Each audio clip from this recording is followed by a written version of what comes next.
the other side of this that probably hasn't been spoken about, I would be hugely surprised if Munster aren't trying to get a non-Irish qualified front rower for next season. Like, that is the position that absolutely stands out that Munster need to fill. I know they've brought in Ollie Jaeger, but I still think they need a top-class international hooker or loose head prop if they're going to compete at the latter stages of Europe. So with that in mind, there was never going to be the case where they'd then be able to keep Klein, Snyman, and potentially get a NIQ front rower. So I think Munster had to make the decision. I can understand why they've gone the way they have. I think they'll be frustrated they had to let Snyman go. They'll be frustrated that he's ended up at Leinster, but I feel like once they've obviously made their decision, then they can't really control the next step from Snyman's perspective. I think you're bang on about the front row thing, and it probably hasn't really been talked about. I guess when there's no name in the mix, the way like a Thomas du Toit was quite recently, it doesn't feel as concrete. But for a moment, I did wonder as to whether or not the RFU might have just made an exception here, relax the NIQ rule just in the very specific circumstances, which will never really be replicated, where a Jean Klein becomes a Springbok and reverts to being an NIQ player at a province. But as you say, and I think particularly with Graham Rowntree as your head coach, like Munster are very aware of their shortcomings, relatively speaking, in the front row, and they're bound to be talking to names for next year. So in those circumstances, like, this process behind the scenes may not have been anywhere near as difficult for Munster as it's been made out to be, because ultimately they have had Snyman for 3 years in which he's barely played a game, 4 years. So not that they would have like gratuitously caught him, but I just mean their priorities may be elsewhere for next season, right?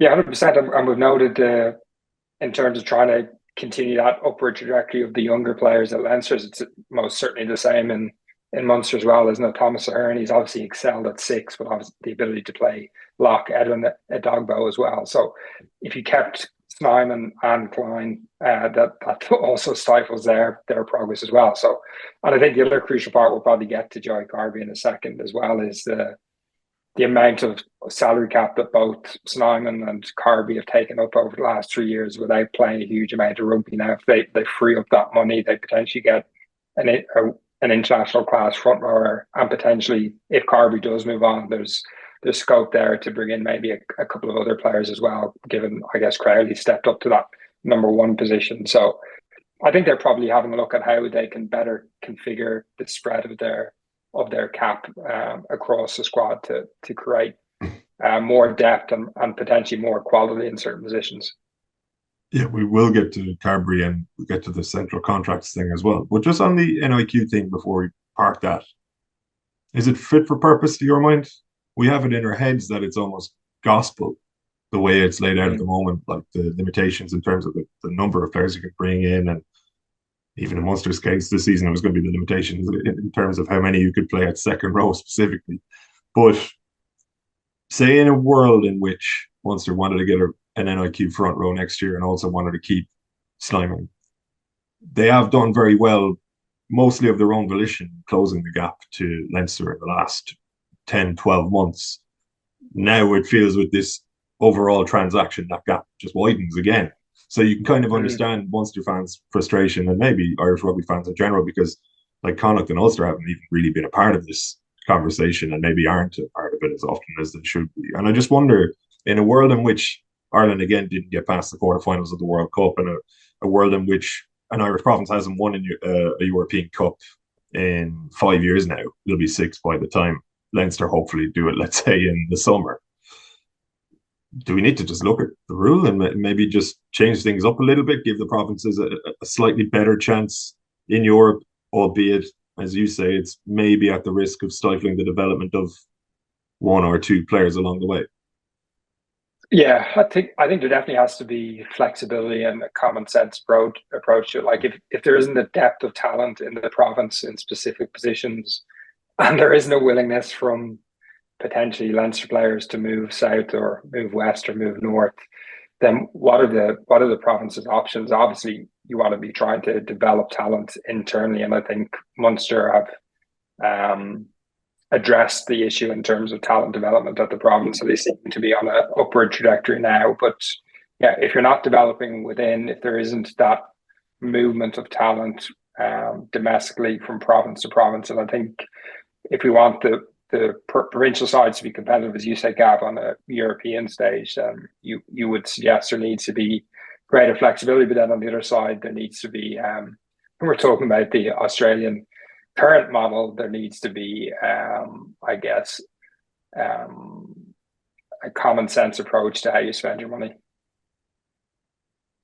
Like Nutrifor's idea way back was that it almost becomes fluid, the movement of players between provinces. And I think people at the time pointed out, like, not in an intentionally offensive way, but you're not from here, and I don't think you understand how we sort of perceive the provincial rivalries. And like, it's fine a guy coming in with the new idea, but actually I think ultimately the way it's played out, he's probably discovered that even the players themselves don't really want to be leaving their native provinces that much. Like, if you look at Leinster's talent and the number of players there who've maybe not, it might be unfair to say not reached their potential, but like just haven't played the minutes that they would have expected, that they would have played at other provinces, but they want to fight to play for Leinster ultimately. And they're in a really nice environment there as well. You're very well looked after.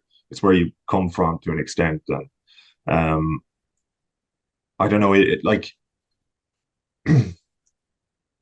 maybe just like that we possibly need to move on from that concept of let's like move talent around from Leinster, because the way things are, those players don't really want to leave. Like, we possibly have to just look at alternative means of production here.